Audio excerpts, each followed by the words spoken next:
আসসালামু আলাইকুম রহমতুল্লাহি ওয়াবারাকাতুহু। সম্মানিত দর্শক, আমাদের দেশের বহুল আলোচিত -2 ফর্মুলা,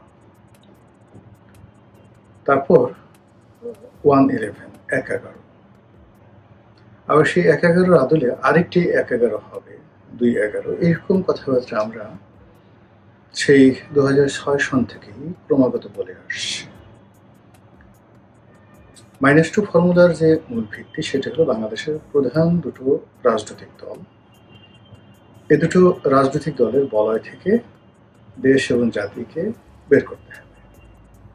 আচ্ছা, বের করে তৃতীয়, চতুর্থ, পঞ্চম শক্তি, মানে একটা যাকে বলা হয় ফুল ডেমোক্রেসি, যেখানে যে যার মতো করে সংগঠন করতে পারবে এবং রাষ্ট্র ক্ষমতায় যাওয়ার জন্য তারা পরস্পরের সঙ্গে প্রতিযোগিতা করতে পারবে, এরকম একটা রাস্তা করে দেওয়ার জন্য দেশি এবং বিদেশি বিভিন্ন কৌশলগত যে সকল শক্তিসমূহ রয়েছে তারা চাপ প্রয়োগ করবে, তাপ প্রয়োগ করবে, শক্তি প্রয়োগ করবে, অর্থ বিনিয়োগ করবে। এবং ওই যে -2, এটিকে যদি মোটা দিকে বলা হতো তাহলে বিএনপি থেকে বেগম খালেদা জিয়াকে মাইনাস করতে হবে, জিয়া পরিবারকে মাইনাস করতে হবে এবং জিয়া পরিবারের বাইরে যে সকল নেতৃত্ব রয়েছে তাদেরকে সুযোগ করে দিতে হবে এই দলটির সভাপতি এবং সেক্রেটারি হওয়ার জন্য বা অন্যান্য বড় বড় পদ পদবিতে যাওয়ার জন্য।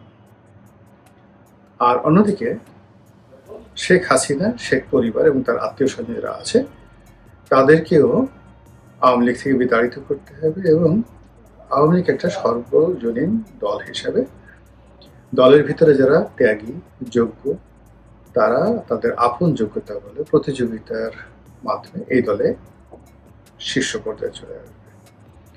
তো এই যে আপাত দৃষ্টিতে চমৎকার সুন্দর, শুনতে ভালো, এরকম একটি মিক্সচার, দ্য পলিটিক্যাল মিক্সচার, এটি 111 নামক যে ব্যর্থ সামরিক কু বা অভ্যুত্থান হয়েছিল 2006 সনে, তার প্রেক্ষিতে প্রায় টানা 1 বছর ধরে বিএনপির মধ্যে এবং আওয়ামী লীগের মধ্যে সংস্কারবাদী একটা গ্রুপ দাঁড় করে আনা হয়। এর বাইরে অনেকগুলো কিংস পার্টি তৈরি করা হয় ফেরদৌস আহমেদ কুরেশির নেতৃত্বে এবং 1 বছর পর সবাই বুঝতে পারেন যে এটা সম্ভব নয়। এতে করে যেটি হয়, সেই 111 সরকার তাদের পতন হয়, তারপর সংস্কারবাদী যারা গ্রুপ ছিলেন বিএনপি এবং আওয়ামী লীগের তাদের পতন হয়। 111 সময় যারা ঠিক এই সরকারের দাবিদার ছিলেন তারা সবাই বিপদে পড়ে এবং পুরো প্রকল্প ভেস্তে যায়। তখন বলা হয়ে থাকে ভারতের প্রত্যক্ষ মদদে, আমেরিকার সাপোর্টে এবং ভারতের প্রয়াত রাষ্ট্রপতি জনাব প্রণব মুখার্জি তার ডাইরেক্ট অভিভাবকত্বে এটি পলিটিক্যাল সমঝোতা হয় বিএনপির সঙ্গে, আওয়ামী লীগের সঙ্গে, 111 কুশলীদের সঙ্গে এবং অন্যান্য যারা পক্ষ বিপক্ষ রয়েছে তাদের সঙ্গে। এরপরই একটি নির্বাচন হয়। সেই নির্বাচনে 2008 সনের 29শে ডিসেম্বর নির্বাচনে শেখ হাসিনা ক্ষমতায় আসেন। তো এইভাবে 1 বছর 1.5 বছর মোটামুটি একটা চমৎকার পরিবেশে চলছিল। বিএনপি আপত্তি করেনি, মৃদুভাবে বলার চেষ্টা করছিল যে এখানে সূক্ষ্ম কারচুপি হয়েছে বা ইত্যাদি ইত্যাদি নানা রকম কথাবার্তা। কিন্তু পরবর্তীতে আবার পরিস্থিতি উল্টে যায়। আওয়ামী লীগ বিশেষ করে যুদ্ধাপরাধের বিচার, তারপর জামাতের বিরুদ্ধে তাদের যে শক্ত অবস্থান সেইগুলো, এরপর নিজ দলের মধ্যে যে সংস্কারবাদী গ্রুপ তাদেরকে পিছনে ঠেলে দেওয়া, এই কর্মগুলো করে তার যে বলয়টা সেই বলয়টিতে সে যথেষ্ট দুর্বল হয়ে পড়ে। আর অন্যদিকে বিএনপিকে শক্তিশালী করার পরিবর্তে 111 সময় বিএনপির বিরুদ্ধে যে মামলা হয়েছিল সেই মামলাগুলো তারা চলমান রাখে, আর 111 সময় আওয়ামী লীগের বিরুদ্ধে যে মামলাগুলো হয়েছিল সেই মামলাগুলো তারা উঠিয়ে নেয়। ফলে একটা অসম রাজনৈতিক পরিস্থিতি তৈরি হয় এবং তার প্রেক্ষিতে আওয়ামী লীগের প্রতি মানুষ, মানে বিশেষ করে বিএনপি, বিশ্বাস হারিয়ে ফেলে এবং 2014 যে নির্বাচন হয় সেই নির্বাচনে তারা বলে যে এই পদ্ধতিতে আমরা যাব না, অর্থাৎ আওয়ামী লীগ যে তত্ত্বাবধায়ক প্রথা বাতিল করেছিল সেটা বিএনপি মেনে নেয়নি এবং ওটা নিয়ে রাজনৈতিক রেষারেষির এক পর্যায়ে বিএনপি সেই নির্বাচন বর্জন করে। তারপরে ঘটনা তো আমরা সবাই জানি। তো 14 সনের পর থেকে আবার আলোচিত হতে থাকে -2, আবার আলোচিত হতে থাকে 211, আর একটা 111 আসবে। এই কারণ হলো শেখ হাসিনা ধীরে ধীরে এতটা শক্তিশালী এবং এতটা কর্তৃত্ব পরায়ণ হয়ে পড়েছিলেন যে তাকে মোকাবেলা করার মতো রাজনৈতিক শক্তি বাংলাদেশে ছিল না।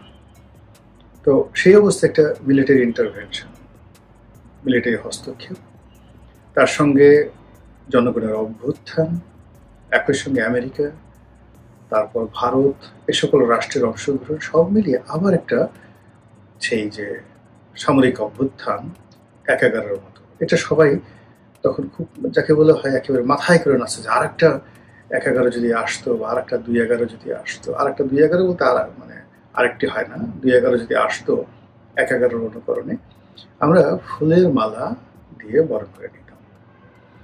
এভাবে 10টা বছর আয়োজন চলতে থাকলো, 10টা বছর আলাপ আলোচনা হতে থাকলো। এরপর আসলে কি হলো আমরা কিছু বলতে পারি না। 2024 সনে আমরা যেটা দেখলাম সেটা হলো লক্ষ লক্ষ মানুষ রাস্তায় নেমে এসেছে, বহু মানুষ হতাহত হয়েছে, বহু পক্ষ এখানে আহত নিহত হয়েছেন এবং এক পক্ষ অন্য পক্ষের বিরুদ্ধে নানা রকম অভিযোগ করছে। ফলে 2024 সনের আগস্ট মাসের 5 তারিখের যে ঘটনা, সেই ঘটনার একটা সমীকরণ আমরা দাঁড় করাতে পারছি না যে এটা কি 2-11, এটা কি গণ অভ্যুত্থান, এটা কি যাকে বলা হয় -2 ফর্মুলার যে দ্বিতীয় প্রেক্ষাপট, এটিকে একটি বিপ্লব, এটিকে একটি ম্যাটিকুলাস ডিজাইন, এটিকে আওয়ামী লীগের একটা কৌশল, এটি কি বিএনপির একটা ভাব নাকি কি? মানে অ্যাজ ইফ এখনো পর্যন্ত গত 2 বছর ধরে বিতর্ক চলছে এবং 2 বছরের মধ্যে দুটো সরকার, একটা সরকার চলে গেছে আর একটা সরকার এখন ক্ষমতা আসছে 4.5 মাস ধরে। কিন্তু ক্ষমতা আসার পরও সরকারের মধ্যে যে স্বস্তি থাকবে, সুদূর প্রসারী পরিকল্পনা থাকবে, সরকার সুস্থ এবং শান্তিপূর্ণভাবে কাজ করবে, এরকম কোনো লক্ষণ দেখা যাচ্ছে না।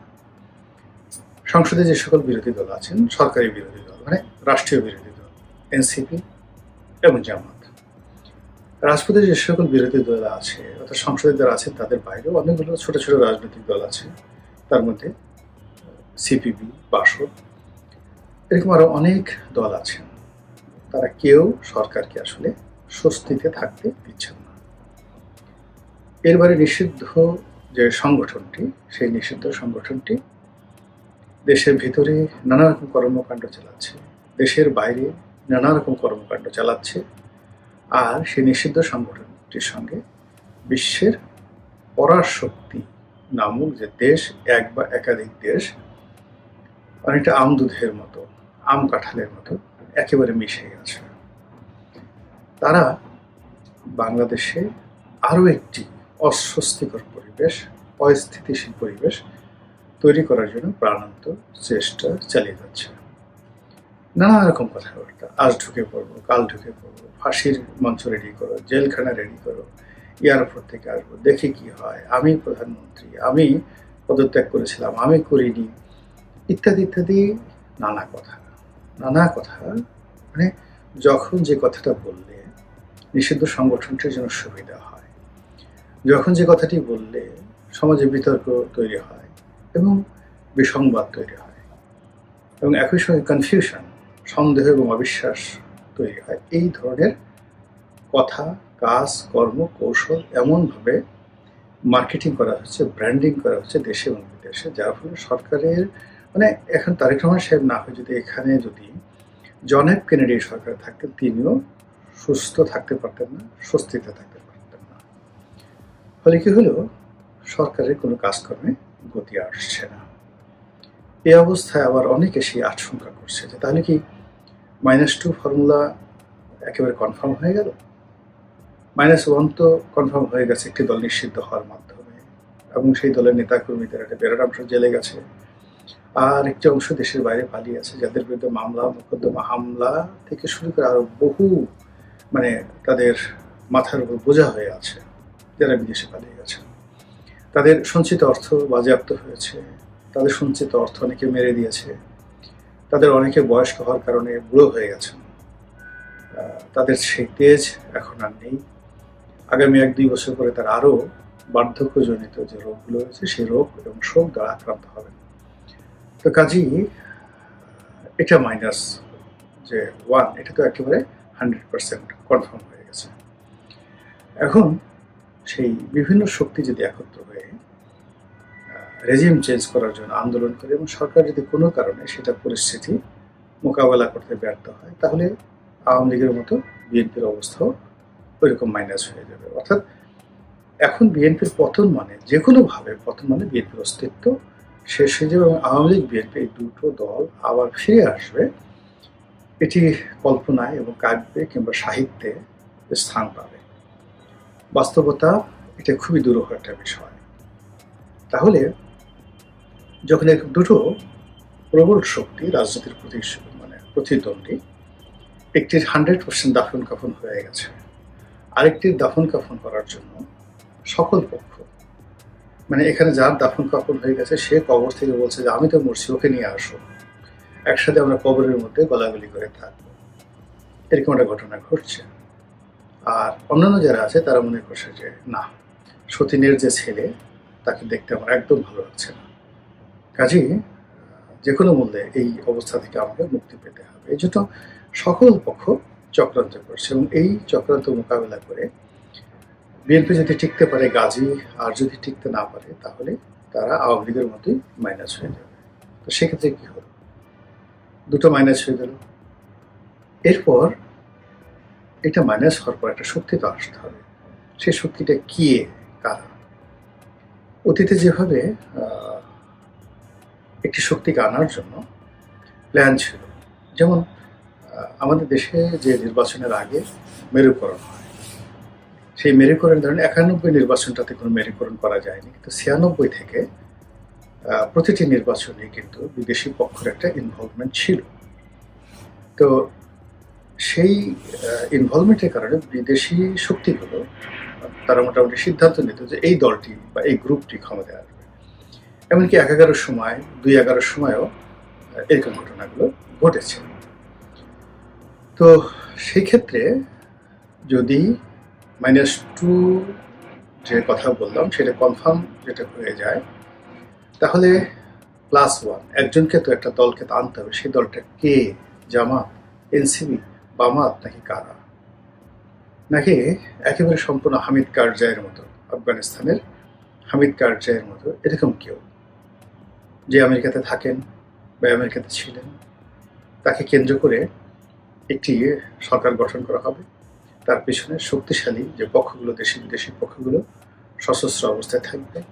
মূল রাজনৈতিক যে দলগুলো তাদেরকে দৌড়ের উপরে রাখা হবে এবং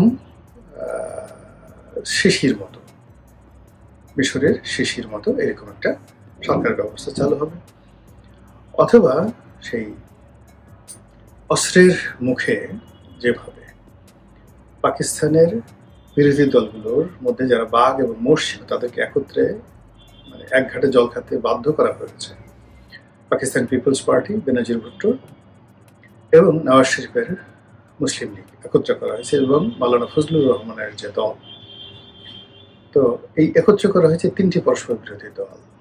আর জেনারেল আসিম মনির সেটা পর্দার আড়াল থেকে চালাচ্ছে। এরকম ঘটনা যে বাংলাদেশে ঘটবে না সেটা কিন্তু বলা যাচ্ছে না। আর এরকম ঘটনা যদি ঘটে যায় তাহলে 4th স্টেজে যেটা হয় সেটা হলো তৃতীয় 1-11। এখন দ্বিতীয় 1-11 নিয়ে তেমন কিছু বললাম না, এটা আপনারা বুঝতে পারেন। কেন বললাম না বলা ঠিকও হবে না, কিন্তু আপনারা বুঝতে পারেন যে 1-11 যেভাবে ঘটে গেছে 2-11 ঠিক সেই একইভাবে ঘটে গেছে। তো এর কারণ হলো 2024 সনের নভেম্বর মাসের 1 তারিখ তো চলে গেছে, এতে তো কোনো সন্দেহ নেই। এবং সেই নভেম্বর মাসের 1 তারিখই তো অনেক কিছু ঘটে গেছে। অথবা 2023 সনের নভেম্বর মাসের 1 তারিখে তো অনেক কিছু ঘটে গেছে, বা 2025 সনের নভেম্বর মাসের অনেক কিছু ঘটে গেছে। তো 1/11 মানে আমরা 1/11 বলতে যেটা বোঝাই সেটা হলো 2/11 মানে সেকেন্ড ভার্সন। তো সেক্ষেত্রে যদি আবার নতুন কোনো হয় তাহলে সেটির উপাধি কি হবে? 3/11। এখন এই 3/11 নিয়ে চিন্তা করতে থাকুন, দেখতে থাকুন, আমরাও দেখতে থাকি।